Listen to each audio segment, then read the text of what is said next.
Hey, everybody, welcome back to Schoolhouse Cracked. I'm Brett Derickson. I'm an assistant principal. I think you know me by now. Dr. MC here, and today we are going to talk about how AI is, quote, destroying public education. So, ChatGPT, those chatbots, how they're destroying student learning in the classroom. Brett, I know this is something I've been tracking for quite a while just because I'm a bit of a nerd, but what are you familiar with kind of about what's going on in some of the dialogue in the media right now? No, I think what I'm most familiar with is just as a concept. I know I think more than what I'm dealing with at the middle school is that children's high school teachers are warning and telling my children, hey, don't use these services, and it's really just a kind of like a fear of the future is how I'd say it's rolled out in my life. Well, and so thinking about your kids and a middle schooler, if you tell them not to do something or not to use it, Oh, then they're really excited about figuring out how it might work for them and work in their as favor. you're still talking to them about it, they're on their phones, like Yeah. looking at it and using it. Yeah, I had to warn my son the other day when he was threatening that AI would write his essay for him. I said, hey, make sure you get a low level AI or they're going to figure out it wasn't you immediately. An AI that speaks in monosyllabic words and Yeah, make sure they maybe do some plenty of grunts. run-ons, lots of run-ons. So it's funny you say that because I've been using it in my classrooms in my graduate classes, more as a teaching tool. But a student kind of took the initiative and took an essay prompt from one of my colleagues, and my colleague was aware of this Yeah. and wrote his essay Mhm. legitimately. Like 6-page APA format on some theory and some application, and then put the same prompt into ChatGPT, and then gave it to my colleague, professor colleague, and she admittedly sent it out to the rest of us in the department. Said, "I can't tell the difference." Wow. Um, Wow. so I thought that was pretty fascinating. But I've been using it as a bit of a teaching tool to help us understand maybe how we can use it to work smarter or more efficiently. But I mean, this is us as adults kind of processing through it. But thinking back to your own son or your kids or what you're seeing in the middle school, like how could you see this maybe getting out of hand? Well, I guess while you were just mentioning that little experiment that the student and the professor did, I guess my first thought was, what questions are we asking them? Absolutely. Can we ask students to address things that require enough original thought and enough original voice and tone that what the task is better than what AI could create. Yeah. I mean, I could really see if I put a prompt on there that said something like, "Hey, analyze the causes and effects of the Civil War." I could really see AI being able to absolutely either compete with the student. But I do wonder if there's enough important questions for us to ask that we're one step ahead of the algorithms. Yeah, absolutely. And this is something I know you and I kind of bonded over early on in our administrative career. But when I was as a principal and as an administrator, I really always spent a lot of time focusing in observations, kind of levels of questioning we were asking kids. And I know you're familiar with levels of questioning, but at some point you have to ask those base level questions, those level one questions, just to get an understanding of, does the student generally know what we're talking about, Yeah. and then moving into synthesis, application, and reflection. But I got super paranoid about some of my own writing prompts, even knowing that I think this way. So I dumped from multiple of my graduate level classes and an undergraduate class, put some of my writing prompts into AI, into ChatGPT as well, and I surprised myself, which is good, but I'm so neurotic at times I was worried. Yeah. But the thing that distinguished its ability to write effectively and mimic a student, and what told me it wasn't a student, is I had in each essay prompt some type of personal application. Yes. Yeah. And I work in a field in counselor education and leadership, where personal application is key to taking theory to practice. And I think that one little extra sentence in the prompt is what set it apart. And I wish I could say it was intentional at the time. But you talked about levels of questioning. Yeah. And- Yeah. I mean, but as you talk through that, I'm a humanities teacher, so a personal Among other application. things. Yes, Yeah. thank you very much. But that personal application or finding a way to agree or disagree, to acknowledge other points, but make an emphatic stance or a modern day connection. Yeah. Like I think those things are both valuable, and I love that. Technology has pushed us to wondering about asking meaningful questions way before this, because you could technically pass a ninth grade geography or world history class with a cell phone. So, like literally, Google has been asking us for 15 years to ask more meaningful questions of our students. I remember a really good colleague of mine when we were getting into the debates about having cell phones or not having cell phones in the classroom. He was like, Which even goes back farther to calculators in the classroom. Yeah, That's been all over the news and media. well, and that's what his point was. He's like, well, let them have their cell phones out. Let them use their cell phones on their tests. If I'm not asking, he used to say, of course, what's the capital of Djibouti? Djibouti, ha ha ha. But the whole point is if Google can answer it in a single second, then maybe it's not worth being asked.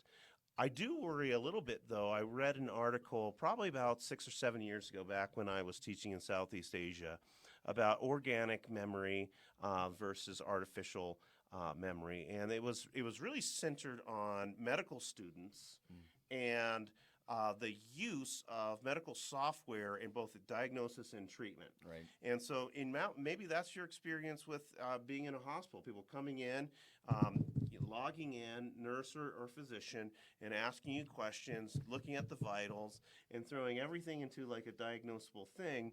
And what the article out of Vanderbilt found was that doctors that had an actual organic memory, that they had gone through the work of memorizing all that level 1 stuff, were then actually more free to think meaningfully about nuanced diagnosis and treatment. So though I do think that an educational solution would be teaching people to ask more complex questions and require more personalized and complex, nuanced responses, there is a role for just knowing your stuff.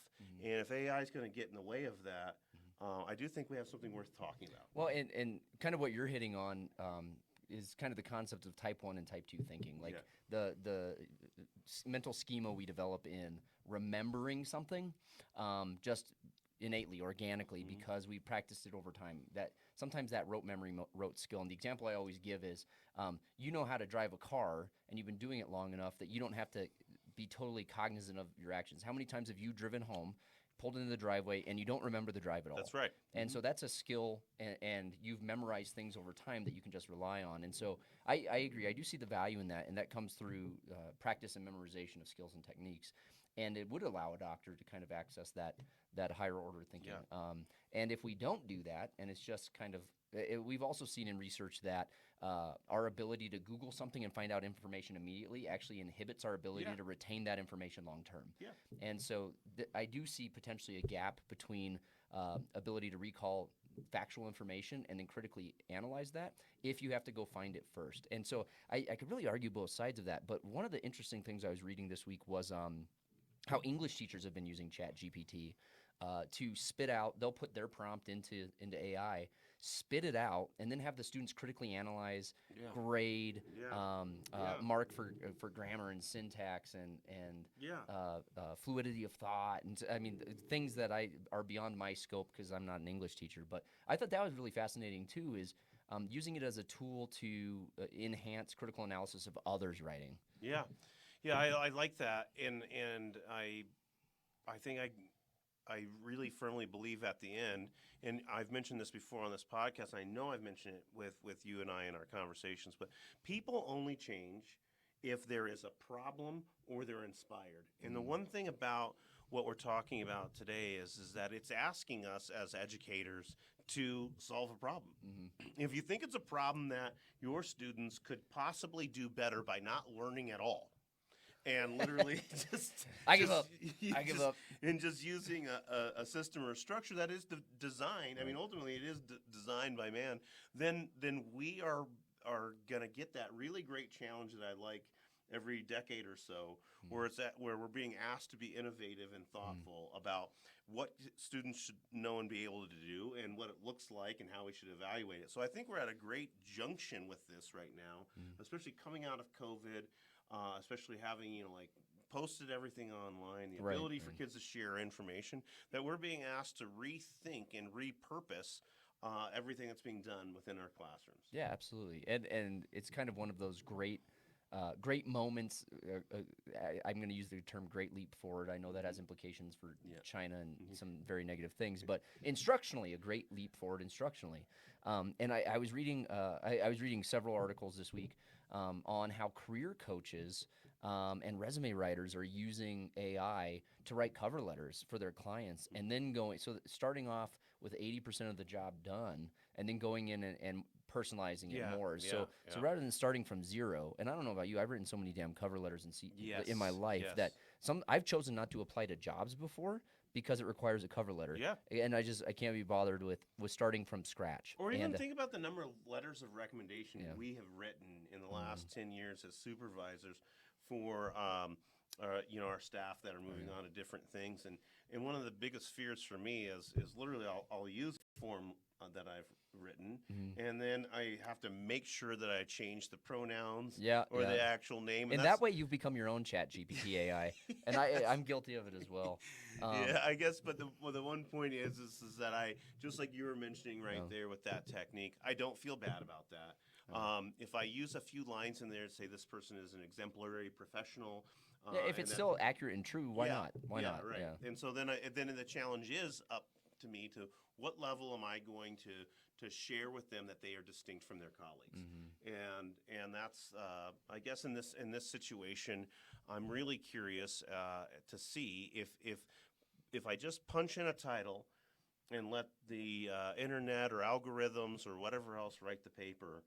Let the I think interwebs write the yeah, paper. I think there's a real awesome indictment there Yeah. over what either we're asking people to do, or even the purpose of them doing it. So yes, sometimes there's zero purpose to continuing a tradition that's dead. Yeah. But I'm glad you said that because so I was thinking about those resume writers and those career coaches starting with not starting from zero, but starting with a skeleton and building upon it. I was like, that's just smart. That's smart work. Now, if you're just spitting out a product and sending the same thing out, that's problematic. But it got me thinking about how I could work smarter using something like that in my own instruction. Yeah. And so I asked ChatGPT to write me a reading quiz on 2 key topics and theories that I was covering that week in class. I wasn't going to use it. I'd already written my exam, but I just wanted to compare apples to apples. Is it any good? Could it write a better What'd you find? Could it What'd write you a better find? multiple choice test I'm than me? dying to know. So in this case, I would say it was a decent multiple choice. I asked it to write a couple questions, like 5, for example. And it was pretty darn good. I would have probably used 3 out of 5 of them. That being said, there were some I don't want to say full on errors, but some like stretches of what our understanding of some of those theories would be. And so it would still require a human eye to clean that up. And as AI is getting smarter, I'm sure that's going to fix it. But then, so anyway, it did a pretty good job on my multiple choice questions I asked it to think about. I did then ask it to create more of an open-ended essay-style response and a short answer response, including some personal application. And it spit out relevant language using all the right words, using all the right lingo, jargons, acronyms. And then I asked it to answer its own question. And it was like this circular, self-referencing non-answer that used the right words. And so that gave me faith that we can use it as a tool to some extent, but the human component of synthesis, application, and reflection, it cannot yet duplicate. Yeah. And so that was reinforcing like how I need to ask my own questions. It sounds like, correct me if I'm wrong, but what you're saying is that AI has helped develop the mediocre person that you don't like working with. And it's doing it perfectly fine. And so it got me thinking of like, and let's be honest, we as young educators, we had that experience. We were in a classroom, and you're all like 24, and maybe you went out, had a couple beers or more the night before, and you realized your reading quiz wasn't written. The hungover teacher could use it to write a very mediocre reading quiz. Thank you. I always aspired to rise to the level of mediocrity. I'll tell you, though, it is, just as an aside, my father's been using voice to text a lot, almost exclusively. Well, I think you need to give the audience some context about your father and his age. What your father's background, and 2, his age, and then that'll probably inform, I think, where this is going. My father's 78 years old, and if anybody was going to play him in a movie, it'd have to be Chevy Chase or Steve Martin. The guy is a certified goofball, and he's been trying to use voice to text for like 3 years, and he has failed almost every text message. But this past week, he sends me a text. I can't even read it on air because I'm still employed by a public school district. But the point is that at 10:30 at night, and I'm asleep. You're asleep at 9. I'm asleep at 10. He sends me a text message at 10:30, and it's a voice to text message just trying to catch up, and it turns into this like slew of strange sexual swear words. What? And Was it intentional, or it was is not this what it picked it up? was Oh, not okay. intentional All right. at all. And I got up in the morning, and it was the best. I said, I was like, Dad, this is the worst, absolute voice to text I've ever seen. Oh my God. I've got to share this with the family. Can I please do this? And we've been laughing about it all week. But I do look forward to the time where somebody does an AI-based essay, and there's just something awful embedded in there. Yeah, absolutely. It really is just all to say. I think people are talking about this because it's real. The very fact that we can design computer programs that even have the capability of doing that, I think is fascinating. I did. And let's be honest, neither one of us understand anything that's happening behind the scenes there. No, but it's I remember a 60 Minutes episode that I watched probably just a couple of years ago. So for our younger viewers, that's a news program for people of Brett's age. Thank you very much. That is actually true because all of the investigative reporters are people that I grew up watching, and they're still there. Mm-hmm. I'm not ashamed though. What they were investigating was AI in regard to medical diagnosis, specifically oncologists. I saw this. Yeah. And it was really interesting. And at first, it kind of presented itself a little bit like we're presenting right now. Like, how dare AI interrupt the human they're learning? A human service field. Right. Human service field, yeah. Well, at the end of the day, what they were finding out is that the AI for diagnosis was significantly more accurate than a single doctor. But what it had done is combined the diagnoses of hundreds of expert oncologists and hundreds of expert oncologists using these algorithms and artificial intelligence. Yeah, it works in aggregate to flag potentials, and then it would still go to a doc to review. But it has that kind of collective memory that you and I don't have, right? Or an individual doesn't have. I'm just kind of bringing together your experiences and mine, and I'm saying, well, if it's here and we're going in that direction, what is the collaboration between the educator and artificial intelligence that's going to allow us to enrich the learning experience and the knowledge gain of our students? Right, absolutely. So I think kind of the point of Schoolhouse Cracked, obviously, is we're looking at things that aren't broken but are kind of cracked in the system. And at this point, I think this isn't a crack. I think this is something that we fear is going to become a crack. But just like any technology, we were resistant to the combustion engine, thinking it could never outperform the horse. Yeah. We were fearful of 5G networks. Yeah. We were fearful of the calculator in a classroom because now the calculator could do the math for a student, and so it changed the way we teach math, and we've seen that.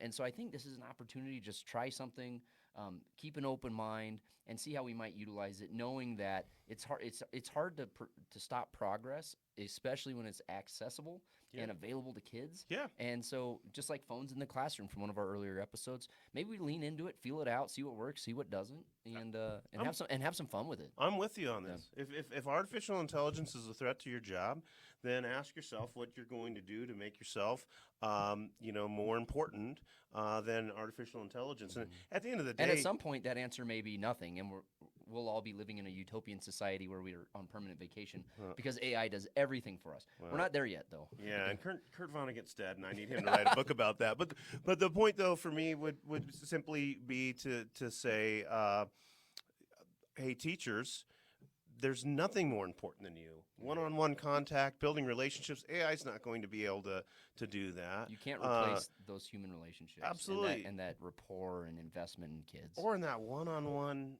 that one-on-one learning experience. So if like this might be a way for us to skip a few steps and get us deeper into earlier into what we want kids to know and be able to do. I'm not afraid of it. What I'm afraid of is like a knee-jerk reaction or legislation. Or we ban it. Yeah, something. And we've seen something, that. We've seen districts and entire departments of education ban this. Yeah. And I just think back to I was coming of age as a student when the internet kind of came into schools and was more widely used. And what it did is just change the type of instruction, because now it wasn't necessary that I knew exactly on the map where Djibouti was. Yeah. But once I could search where Djibouti was, then I could understand kind of the geopolitics of the country surrounding Djibouti.